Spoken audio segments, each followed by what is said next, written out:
24 के चुनाव अभी खासे दूर हैं और उससे पहले 4 राज्यों के विधानसभा चुनाव भी हैं, लेकिन जो राजनीति है उसको लेकर रोज उठापटक हो रही है। बिहार में कास्ट सेंसस हुआ तो भाजपा तिलमिलाई, और दूसरी तरफ अगर ध्यान से हम देखें तो कास्ट सेंसस को लेकर साहब कांशीराम और बाबा साहब को याद नहीं किया जा रहा। बहुत सी ताकतें हैं जो कांशीराम साहब के योगदान को भुला देना चाहती हैं। बीएसपी पर लगातार हमले हो रहे हैं। आपको याद है कि इंडिया जो कि जिसकी लड़ाई मुख्य तौर पर भाजपा से है, वो उसके जो घटक हैं मसलन लालू प्रसाद यादव, शरद पवार, वो बहन मायावती पे हमला बोल रहे हैं। सर, ये हो क्या रहा है? जो इंडिया गठबंधन है उसकी लड़ाई तो भाजपा से है, लेकिन उसके नेता लगातार बहन जी पे हमलावर हो रहे हैं। देखिए, जो इंडिया है और जो एनडीए है, वो इस देश में बहुजनों को समझते हैं कि उनकी वोट हम वैसे ही ले लेंगे। बहन कुमारी मायावती ने लकीर खींच दी है कि हम अपना अस्तित्व खुद बनाना चाहते हैं। माननीय कांशीराम साहब ने जो बहुजन समाज पार्टी की स्थापना की, तो लोगों से कहा कि राजनीतिक पार्टी के साथ साथ में एक सामाजिक परिवर्तन और आर्थिक मुक्ति का आंदोलन है। एक हमारा एक आंदोलन है और वो अपनी पूंछ बनाना चाहते हैं। हम पूंछ नहीं बनना चाहते, हम सर बनना चाहते हैं, नेतृत्व करना चाहते हैं। देश में ऐसा कोई नेता नहीं है जो बहन कुमारी मायावती को टक्कर दे सके। बहन जी ने जब उत्तर प्रदेश में शासन किया तो बहन जी ने बताया कि हम शासन, प्रशासन, अनुशासन कर सकते हैं। बहन जी ने वो काम किया जो 50 साल में भी दूसरी पार्टियों ने काम नहीं किया। बहन जी क्यों नहीं नेता बन सकती हैं? तो बहन जी को नेता नहीं बनाना चाहते, बहुजन समाज पार्टी को पीछे लगाना चाहते हैं। तो बहुजन समाज पार्टी और बहुजन समाज पार्टी के लोगों ने अब लोगों की पूंछ बनना छोड़ दिया है। अब अपने अधिकारों की मांग करने वो लग गए हैं कि जो संविधान में हमारे अधिकार हैं, जो सुरक्षित नहीं है इस देश के अंदर, अगर कोई सुरक्षित कर सकता है तो बहुजन समाज पार्टी सुरक्षित कर सकती है। उसकी एकमात्र नेता बहन कुमारी मायावती इस देश में उनको सुरक्षित कर सकती है। लेकिन सुजीत भाई, मुझे लग रहा है कि ये पार्टियां शायद दलित वोटों पे घात लगा के बैठी है। उनको लग रहा है कि बसपा का वोट बिखर रहा है, कमजोर हो रहा है, और उसमें कई सारे जो हैं उसमें एक तरह से घटक पैदा हो रहे हैं। तो वो सोच रहे हैं कि ये दलित वोट हमारे पास आ जाए। बसपा का वोट कम तो हुआ ही है ना, आंकड़ों में 10% कम हो गया। 22% से आप देखिए 13% पे आ गए पिछले चुनाव में। उनको लग रहा है बिखर जाएगा तो कुछ कुछ हमारे हिस्से में आ जाए। देखिए, ये पार्टियां हैं, ये झूठे वादे करती हैं। जैसे मोदी जी ने झूठे वादे किए 2024 में कि हम जो काला धन है वो 100 दिन में ले आएंगे और 15-15 लाख सबको दे देंगे। उन्होंने झूठा वादा किया कि 2 करोड़ रोजगार देंगे। सरकार तो बन गई ना? नहीं, बन गई है। नहीं, उसका फायदा हो गया ना। जो झूठे वादे किए, झूठे वादों में कुछ लोगों को बहका लेते हैं और कुछ लोग चले जाते हैं। मगर अब बहुजन समाज के लोग जो हैं वो समझ चुके हैं कि 10 साल में हमारे साथ क्या हुआ, दिल्ली में हमारे साथ क्या हो रहा है। जो भ्रष्टाचार के नाम पर आए थे, आज उनके नेता भ्रष्टाचार के नाम पर ही वो अंदर जेलों में है। जो कहते थे कि मैं सिक्योरिटी नहीं लूंगा, आज वो 2-2 स्टेट की सिक्योरिटी ले रहे हैं। जो कहते थे छोटे मकान में रहूंगा, आज वो बहुत बड़े मकान में रह रहे हैं। और अगर मकान की मरम्मत भी कराते हैं तो 52 करोड़ रुपया खर्च कर देते हैं। तो लोग समझ रहे हैं, तो लोग वापस आ रहे हैं और अपने नेता और अपनी पार्टी पर विश्वास कर रहे हैं। आपके चैनल के माध्यम से मैं देश के लोगों को, नौजवानों को कहना चाहूँगा कि जो बहुजन समाज पार्टी है, माननीय कांशीराम साहब के खून पसीने की पार्टी है, लाखों करोड़ों लोगों की कुर्बानी है। इस घर को बचा लीजिए। ये घर सुरक्षित रहेगा तो आपका मान सम्मान सुरक्षित रहेगा, आपके अधिकार सुरक्षित रहेंगे, आपका संविधान सुरक्षित रहेगा। अगर ये घर सुरक्षित नहीं रहा तो आपके बच्चों का भविष्य भी सुरक्षित नहीं रहेगा, उनके अधिकार भी सुरक्षित नहीं रहेंगे।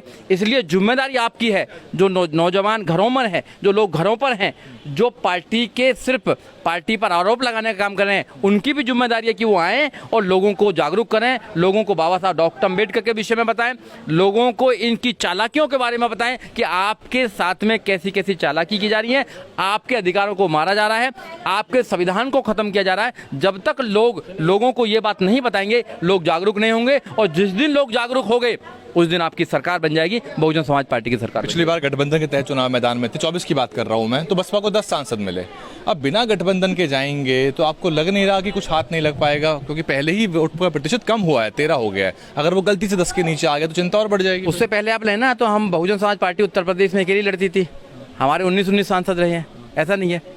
तो हम विश्वास दिलाने में कामयाब हो रहे हैं लोगों को कि बहुजन समाज पार्टी एकमात्र ऐसी पार्टी है जो आपकी सारी समस्याओं का समाधान कर सकती है।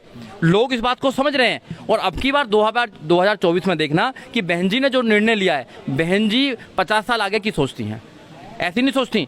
आप किसी नदी को अगर समुद्र में डाल देंगे तो नदी का अस्तित्व खत्म हो जाता है। जब तक आप अकेले हैं, आप ताकत करेंगे, लोगों को समझाने में कामयाब रहेंगे कि बहुजन समाज की ताकत ज़्यादा है। माननीय कांशीराम साहब ने कहा ना कि वोट हमारा, राज तुम्हारा, नहीं चलेगा नहीं चलेगा। तो अफसोस की बात तो यही है कि वोट हमारा, राज उनका चल रहा है। यही अगर समाज के समझ में आ जाए तो बात बन जाएगी। और बहुजन समाज के जो जितने भी लोग हैं, बाकी पार्टियां सर बहुत कुछ दे रही है, सिलेंडर 500 कर देंगी, पेंशन स्कीम लेके आ रही हैं, बहुत सारी चीज़ें उनको ऐसे सीधे हाथ में मिल रही हैं। देखिए वो आपको सिलेंडर दे देंगे, आपको फ्री बिजली दे देंगे, पानी दे देंगे, मगर आपके बच्चों के अधिकार नहीं देंगे, आपके बच्चों के एजुकेशन नहीं देंगे। हम उनको बताना चाह रहे हैं, जनता वहां तक पहुंच ही नहीं रही है सर। जनता को समझना पड़ेगा। जब बहन जी की सरकार उत्तर प्रदेश में थी 2007 से लेकर 2012 तक, तो बहन जी ने जीरो बैलेंस पर एडमिशन करने का काम किया। 5 साल तक कितने लाख बच्चे पढ़े, ये समझना पड़ेगा। आपको वो 5 किलो अनाज दे रहे हैं, 5 किलो आटा दे रहे हैं, आपको बिजली फ्री दे रहे हैं, मगर आपको जो संविधान में अधिकार मिले उनको नहीं दे रहे, आपको सुरक्षा नहीं दे रहे।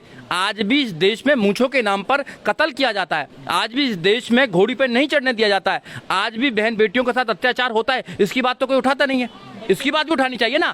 हम फ्री का नहीं चाहिए, हमें बाबा साहब डॉक्टर अम्बेडकर ने इस देश में अधिकार दिए हैं, हमें वो हमारे अधिकार चाहिए। और मान्यवर काशीराम साहब कहते हैं अधिकार मांगने से नहीं मिलते, अधिकार छीनने से मिलते हैं, इसलिए अपनी सरकार बनाइए, अधिकार लीजिए। 24 में क्या देख रहे हैं आप, कितनी सीट बसपा की आ सकती है? देखिए 24 में हम बैलेंस ऑफ पावर बनेंगे, और बैलेंस ऑफ पावर बनने के बाद में बहन कुमारी मायावती अच्छी तरह जानती हैं कि कैसे लोगों को झुकाया जाता है। मैं बहुजन समाज पार्टी के लोगों को, बहुजन समाज के लोगों से कहना चाहता हूं कि अब की बार 2024 में आप सिर्फ एक काम कीजिए कि इतनी वोट दीजिए, हाथी को इतनी वोट दीजिए कि सब डिब्बों में हाथी की वोट हो और हमारे लोग जीते, बैलेंस ऑफ पावर बने, हम सरकार में जाएं। और इस देश में जो सपना है बहुजनों का कि इसमें अम्बेडकरवादी प्रधानमंत्री बनना चाहिए, तो बहन जी उस सपने को पूरा खड़गे को बना देंगे, खड़गे को आए कर देंगे, बहन जी बनेंगी ना। बहन जी से ज़्यादा अच्छा शासक कोई नहीं है। उत्तर प्रदेश में देख चुके हैं, 4-4 बार मुख्यमंत्री बनके बहन जी ने साबित किया है कि बहन जी से अच्छा कोई मुख्यमंत्री नहीं है। जब बहन जी की सरकार आती है तो सभी समाज सुरक्षित रहता है, चाहे कोई भी समाज का हो, सबको एजुकेशन मिलती है, सबको रोजगार मिलता है, सबको सुरक्षा मिलती है, सबको अधिकार मिलते हैं।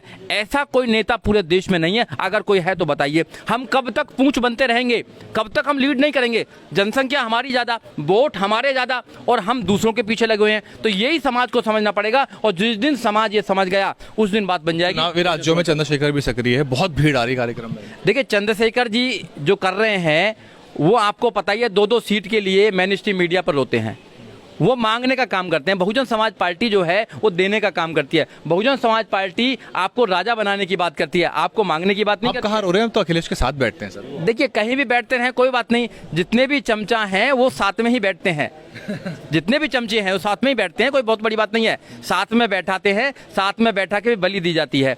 कुछ दिन में समझ में आ जाएगी आपको, वो चुनाव लड़े थे ना, वो इस्तेमाल तो नहीं हो? बिल्कुल इस्तेमाल होगा उनका, हमेशा से इस्तेमाल होता आया। केवल उनका इस्तेमाल नहीं हो रहा है, पहले भी बहुत सारे लोगों का इस्तेमाल हो चुका है। पहले आपने देखा उदित राज जी को देखा, उनका इस्तेमाल किया, आज उनकी स्थिति क्या है।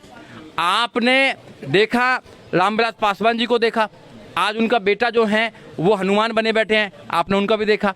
आपने देखा कि एक अट्ठावले जी हैं, उनका इस्तेमाल किया जा रहा है। तो जो सारे नेता अम्बेडकरवादी की बात करते हैं सबका इस्तेमाल किया गया, और सबको छोटे छोटे लालच करके और विचारधारा से अलग हटा दिया। मात्र एक नेता है बहन कुमारी मायावती जो आज खड़ी हुई हैं, हमारी लड़ाई लड़ रही हैं, हर मुद्दे पर बात करती है। और जो चंद्रशेखर की बात करते हैं आप, चंद्रशेखर जब जेल में था, चंद्रशेखर जब वहां पर आंदोलन कर रहा था, तो एकमात्र नेता बहन कुमारी मायावती थी जिन्होंने राज्यसभा में इस्तीफा देने का काम किया।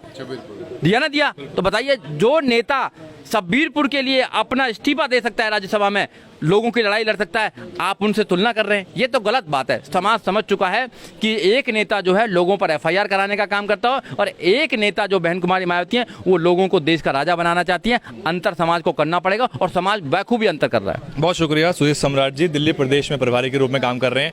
बसपा को लेकर लगातार बहुत से षड्यंत्र हैं, और बसपा वाकई में सड़कों पर कई राज्यों में सक्रिय है। हालांकि ये भी सही है कि जिस गति से राजनीति को होना चाहिए, भाजपा की जो गति है, मसलन प्रधानमंत्री कई जिलों के दौरे कर चुके हैं, रैलियां कर चुके हैं, और लोगों को बहन मायावती की रैलियों का इंतजार है, क्योंकि जब चुनाव घोषित हो जाएंगे उसके बाद जब रैली शुरू होंगी तो समय बहुत कम रह जाएगा। लेकिन 24 में अभी कुछ भी नहीं कहा जा सकता। देखिए बहन मायावती चाहे कुछ भी कहें, राजनीति में अनिश्चितताएं हमेशा बरकरार रहती हैं, और बहन मायावती को अपनी बार्गेनिंग पावर बढ़ानी आती है, और समय के साथ क्या कुछ होगा वो 4 राज्यों के चुनाव परिणाम के बाद साफ हो जाएगा। इंडिया गठबंधन की दाल भी बिना बहन मायावती के नहीं गलने वाली, ये बात सभी लोग जानते हैं। इसलिए बहन मायावती के दर पे अंततः ये नेता पहुंचेंगे, और तब बहन मायावती इसका अंतिम निर्णय